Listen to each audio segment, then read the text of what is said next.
விபரீத ஆசை. ஒரு வயதான பெரியவருக்கு திடீரென ஒரு விபரீத ஆசை வந்தது. 70 வயதான அவர் 7 வயது குழந்தையாக மாற வேண்டும் என்ற ஆசைதான் அது.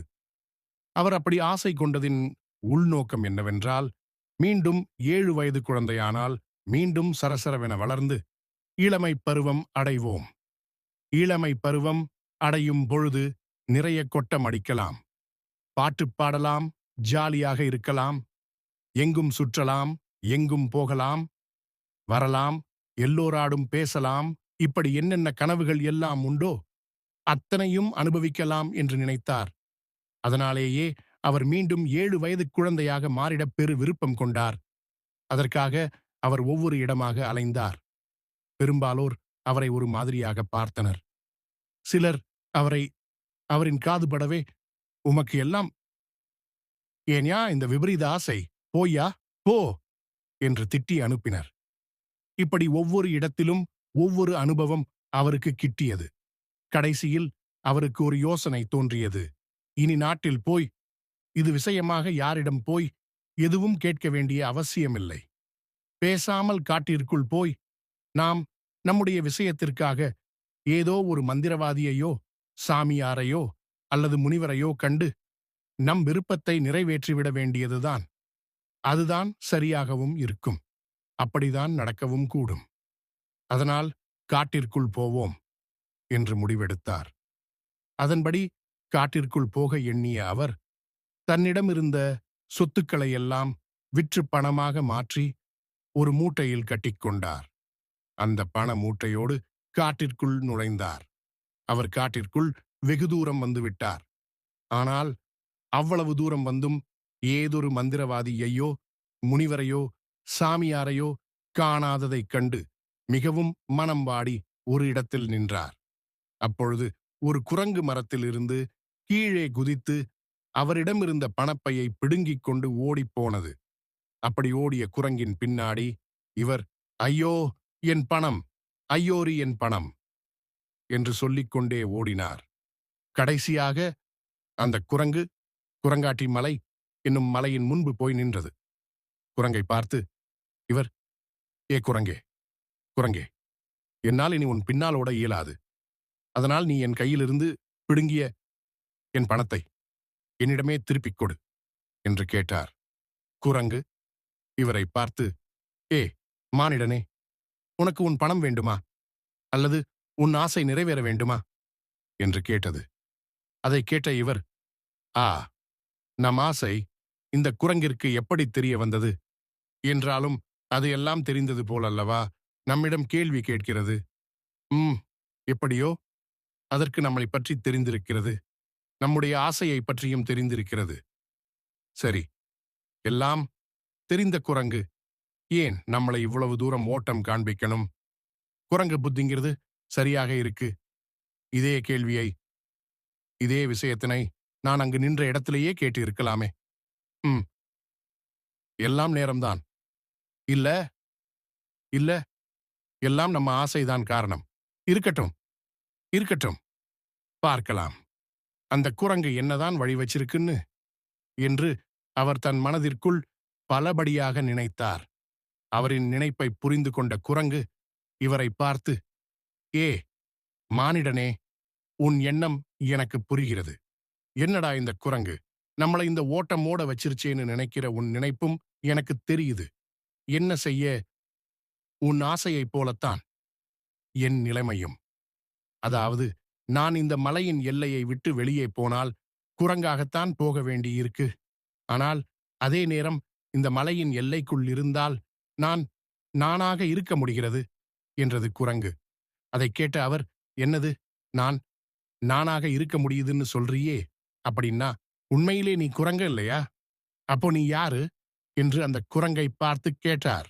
குரங்கு அவரை பார்த்து, ஓ என் மானிடனே, உனக்கு நான் யார் என்று காட்ட வேண்டிய நிலைக்கு இப்போ நான் வந்துள்ளேன். அப்படித்தானே?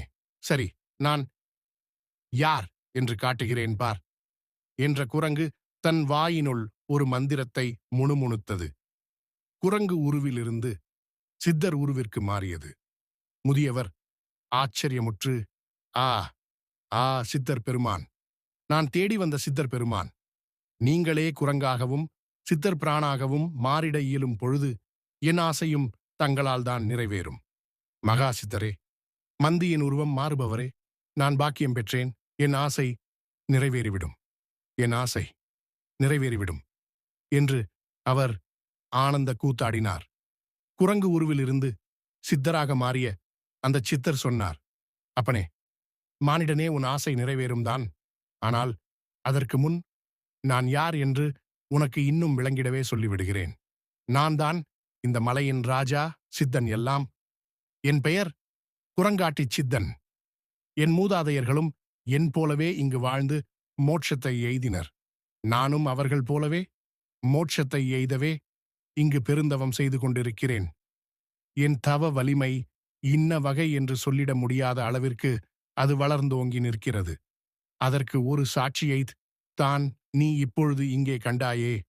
ம் எல்லாம் கண்ட உனக்கு உன் பிரச்சனையை தீர்க்க வேண்டிய கடமை எனக்கு இருக்கிறது என்பதை நீ உன் ஆனந்த கூத்தாட்டத்திலேயே காட்டிவிட்டாய்.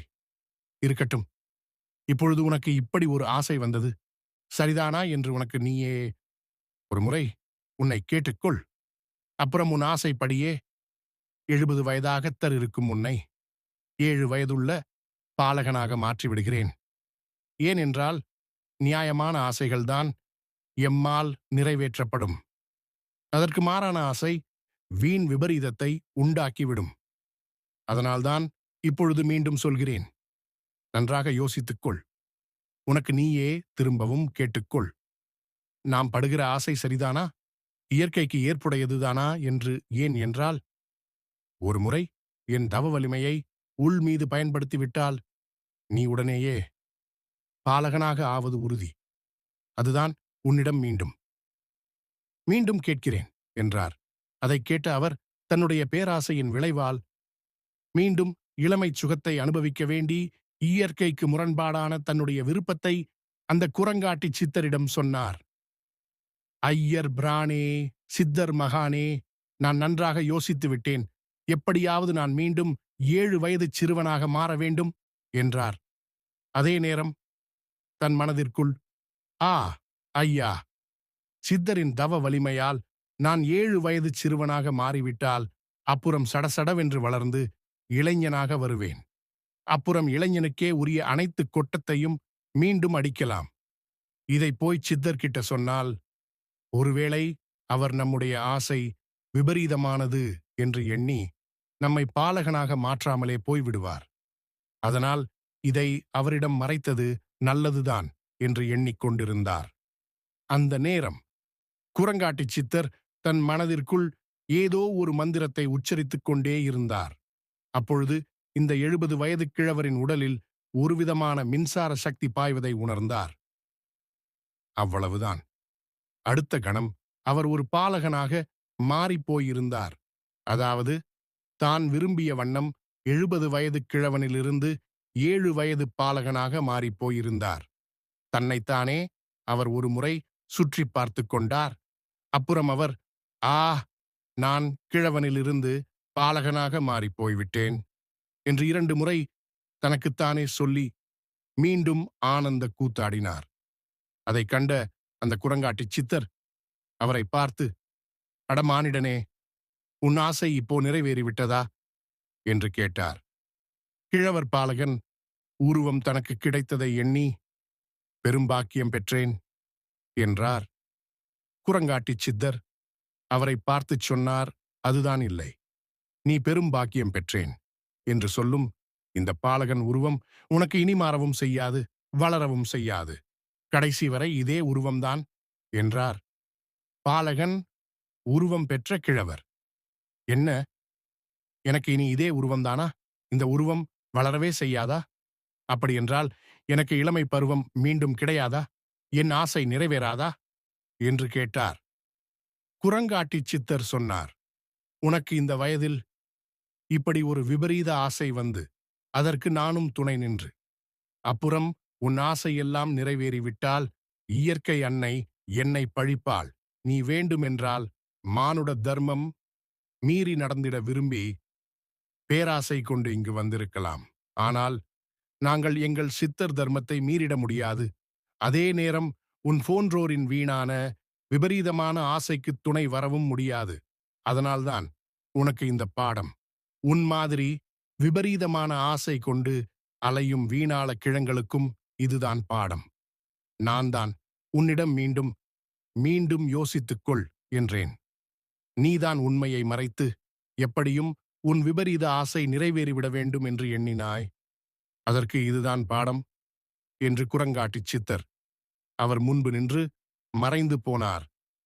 ஆ, ஐயோ, என்னுடைய வீணான ஆசையும் விபரீதமான ஆசையும் என்னை சரியாக பழிவாங்கிவிட்டனவே. ஐயோ, இந்த உருவில் என் வீட்டிற்கே போனால் கூட யாரும் என்னை ஏற்றுக்கொள்ள மாட்டார்களே. வேண்டியதுதான், வேண்டியதுதான், எனக்கு இது வேண்டியதுதான். என் போன்ற விபரீதமான ஆசை கொண்ட ஒவ்வொருவருக்கும் என் ஆசை ஒரு பாடம்தான். அதனால் எனக்கு இது வேண்டியதுதான் என்று புலம்பிய முதியவர் கடைசி வரை பாலகன் உருவம் கொண்டே காட்டில் வாழ்ந்தே தன் வாழ்க்கையை முடித்துப் போனார்.